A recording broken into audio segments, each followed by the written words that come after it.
इस जगत में, आपके जीवन में सब कुछ सत्य है, सब कुछ मिथ्या है। यह निर्भर करता है कि आपका भाव क्या है। बोध की आहट। जीवन का शाश्वत संगीत सत्य की प्राप्ति केवल शब्दों का ज्ञान नहीं है, यह तो हृदय की वह अनमोल आहट है जो एक ही पल में जीवन की धारा को पलट जाती है। दीशी जी कहते हैं, यह अतीत को देखने वाली हमारी आंखों में गहरी करुणा का नया प्रकाश भर देती है और अतीत के घावों को भी भर देती है। इससे हम मुक्त हो जाते हैं अतीत की पीड़ा से, पश्चाताप से। जब यह बोध जागृत होता है, तब हमारा आने वाला कल स्वयं ही एक शांत प्रभात बन जाता है और हम इस वर्तमान क्षण में रुककर जीने का सबसे बड़ा रहस्य पा जाते हैं। सत्य का पहला स्पर्श होते ही जीवन में प्रेम की एक मधुर लहर उठती है, एक स्वर्णिम दृष्टि का जन्म होता है और हमारी आत्मा में दिव्य ऊर्जा का निरंतर स्पंदन शुरू हो जाता है। यह हमें संसार के छिपे हुए सत्य को समझने की मधुर दृष्टि देता है। जैसे ही वह सत्य हमारे भीतर उतरता है, तो हमारी दृष्टि बाहर से अंदर की ओर मुड़ जाती है।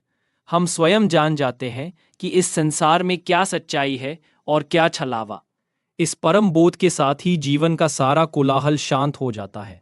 हर श्वास हमारे लिए एक उत्सव बन जाती है, क्योंकि हमें पता चलता है कि इस जीवन का सार क्या है।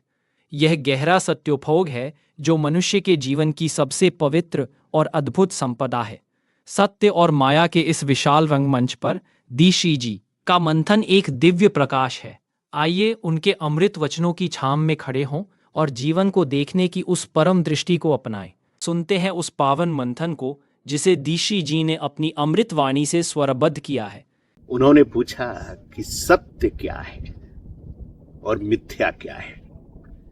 इस जगत में, आपके जीवन में सब कुछ सत्य है, सब कुछ मिथ्या है। यह निर्भर करता है कि आपका भाव क्या है। अगर आप यह मानते हैं कि यह जगत जो है और जगत में होने वाले सारे घटनाएं, सारी रचनाएं परम का ही एक रूप है, इसमें न कुछ गलत है न कुछ सही है, तो सब कुछ सत्य है, कुछ भी मिथ्या नहीं है। लेकिन आपका यह भाव है कि इस जगत में मेरा कोई अस्तित्व है, आपका कोई अस्तित्व है, उनका कोई अस्तित्व है। हर रचना अलग अलग है, हर रचना कुछ कर सकती है, हर रचना में कुछ करने की क्षमता है इस सृष्टि से अलग होकर। अर्थात इस सृष्टि का जो संचालक है, जो रचनाकार है, उसके अलावा भी कोई कुछ कर सकता है, कोई पा सकता है, कुछ खो सकता है।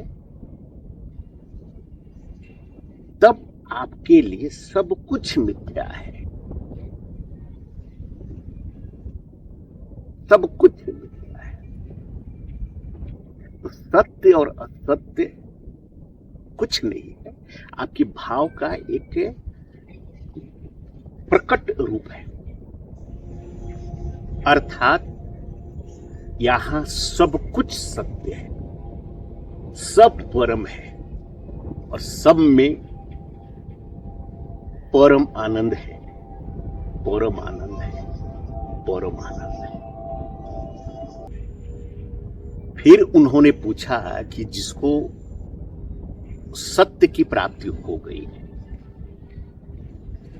जिसके लिए सब कुछ सत्य है, फिर वह भाग दौड़ क्यों करता है?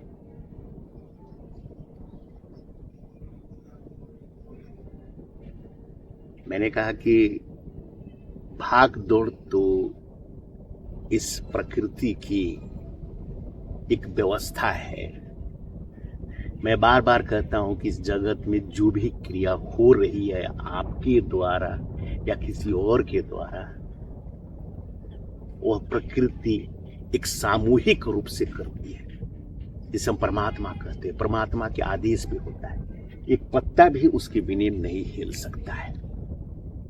तो सत्य की प्राप्ति जिसको हो गई है, जो सत्य को समझ गया है, वह भी दौड़ता है, वह भी भागता है, लेकिन उसे पता है कि वह नहीं कर रहा है, ये सृष्टि करा रही हो।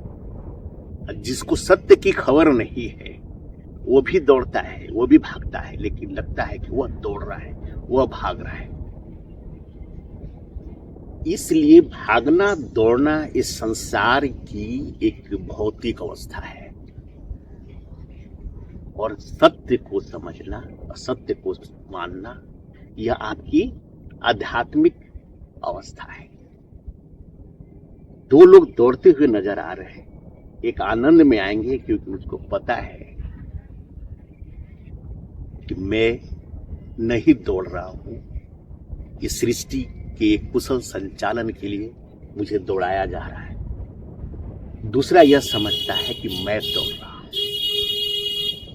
जो इस तथ्य को समझ जाए ना, उसके जीवन में केवल आनंद आनंद, परम आनंद होगा, परम आनंद होगा।